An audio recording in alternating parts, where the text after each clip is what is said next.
Salut, c'est Willis pour Data from Scratch pour cette nouvelle vidéo. Et déjà, je m'excuse par avance parce que je suis un peu malade. Oui, je me suis découvert une allergie au pollen et là, comme tu le vois, j'ai une voix de canard. Mais justement, en parlant de canard, je vais te parler d'une technologie que j'ai découvert il y a quelques semaines, quelques mois de ça, et que je ne suivais pas, mais que je me suis mis à suivre, c'est DuckDB. T'as compris? DuckDB, ma voix de canard, bref. Tout est fait pour que je parle de cette technologie, y compris ma voix. C'est parfait. Mais bref, avant de te parler de tout ça, je vais te demander comme d'habitude de liker la vidéo, de la partager, de me mettre en commentaire d'ailleurs si tu connais déjà DuckDB parce que je suis curieux. C'est une technologie un peu de niche, mais quand même qui commence à être de plus en plus utilisée pour des cas bien précis. Justement, mets-moi en commentaire si tu connais DuckDB. Et aussi, mon cadeau gratuit qui se trouve là, et dans mon cadeau gratuit tu trouveras plein d'informations concernant les métiers de la data engineer, data scientist, data analyst, toutes les compétences à connaître, quels que soient les métiers, et y compris aussi les salaires. Et dernière chose, dans quelques temps je lance mon bootcamp data pour justement coacher les profils data. Si tu veux monter en compétence sur du SQL, du Python, du Airflow, du Git, du GitHub ou encore du DuckDB, parce que oui, dans ma formation il va y avoir du DuckDB, vas-y, va t'inscrire dans ma waiting list et je te tiendrai au courant de tout ce qui va venir concernant ce bootcamp. Bref, maintenant on peut commencer à parler de DuckDB. Bon, maintenant tu dois te demander qu'est-ce que c'est que DuckDB. Et DuckDB, c'est un système de gestion de base de données OLAP, donc qui est principalement fait pour gérer des données dans un but analytique, donc pour faire des analyses. Donc finalement ça serait un peu comme un Snowflake, mais qu'est-ce qui le différencie de Snowflake? En tout cas, c'est un système de base de données in-memory, donc qui ne nécessite pas de logique de cluster ou de logique serveur client. Donc ça veut dire qu'il tourne en mémoire. DuckDB, tu l'installes en une simple ligne de commande. Lorsqu'il est lancé, les données sont en mémoire. Et lorsque tu fermes ta connexion à la base de données, les données, en théorie, disparaissent parce que tout est stocké en mémoire. Mais il y a quand même des manières de remédier à ça. Tu peux créer des fichiers qui vont stocker en fait tes données. Et à partir de ces fichiers, tu vas te connecter à ces fichiers à DuckDB. Donc finalement, si tu t'y connais un peu en base de données, tu vois une certaine légèreté à DuckDB. Et on peut le voir comme un peu le SQLite de l'analytique. Bon, faut savoir juste pour information que SQLite, c'est la base de données transactionnelle la plus utilisée au monde, puisqu'elle est utilisée dans plein de systèmes embarqués. Il y a plein d'utilités justement à utiliser une base de données toute petite comme ça qu'on peut embarquer justement. Donc au final, pour moi, tu peux voir DuckDB comme un croisement entre Redshift ou Snowflake et SQLite, parce que c'est des bases de données, ou en tout cas tout type de base de données dans le cloud analytique, parce que justement c'est des bases de données analytiques OLAP. Mais l'avantage de DuckDB, c'est que c'est un système qui est embeddable, donc que tu peux très facilement embarquer ou installer sur une machine. DuckDB permet aux développeurs, data analyst, data scientist, data engineer de traiter, lire ou alimenter un système analytique. Ce système analytique peut totalement être DuckDB.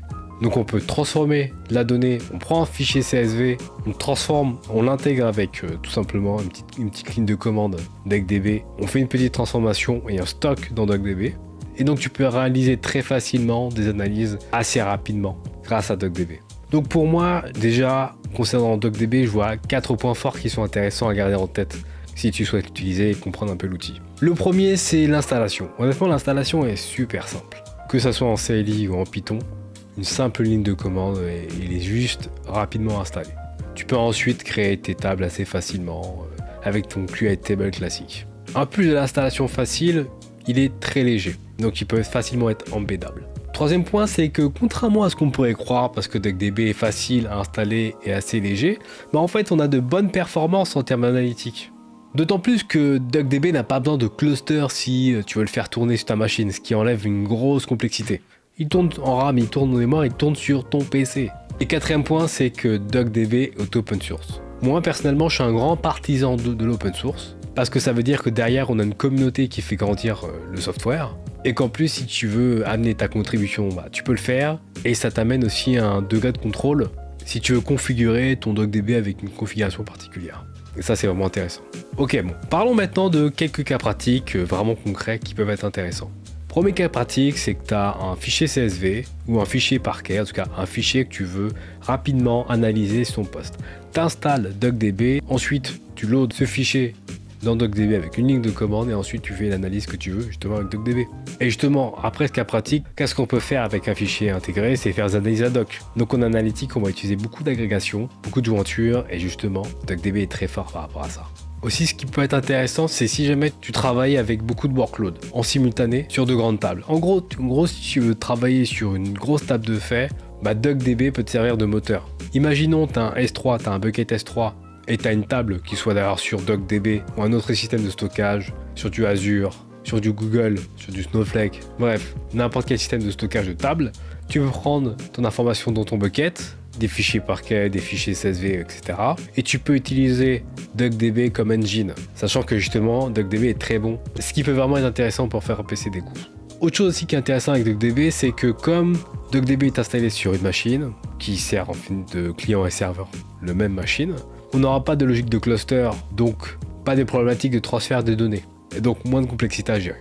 Ok, je t'ai parlé en bien de DuckDB, je t'ai dit plein de choses intéressantes, mais il y a des cas où il n'est pas intéressant d'utiliser DuckDB et ça faut vraiment en être conscient. Premier cas, c'est qu'il ne faut pas utiliser DuckDB pour de l'OLTP, donc des données transactionnelles.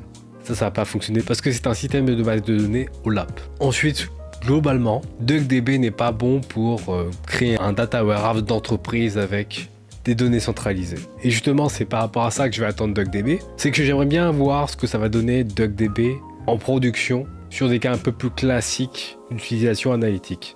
Je t'explique. Pour le moment, DuckDB stocke les données en mémoire, en RAM si tu veux.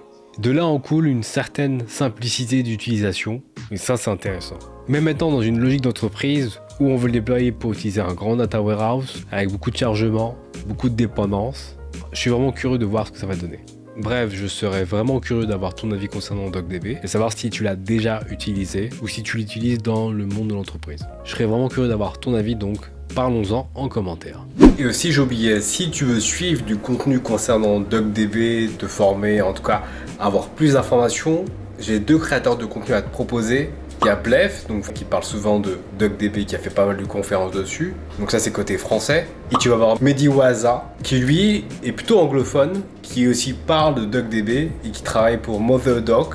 Donc il est data engineer et créateur de contenu. Pareil pour Blef, on a pas mal qui connaissent. Pareil, créateur de contenu et data engineer. Je te mets les liens des profils en description. Bref, c'était Willis pour Data from Scratch. Je te dis à la prochaine et je te dis bye.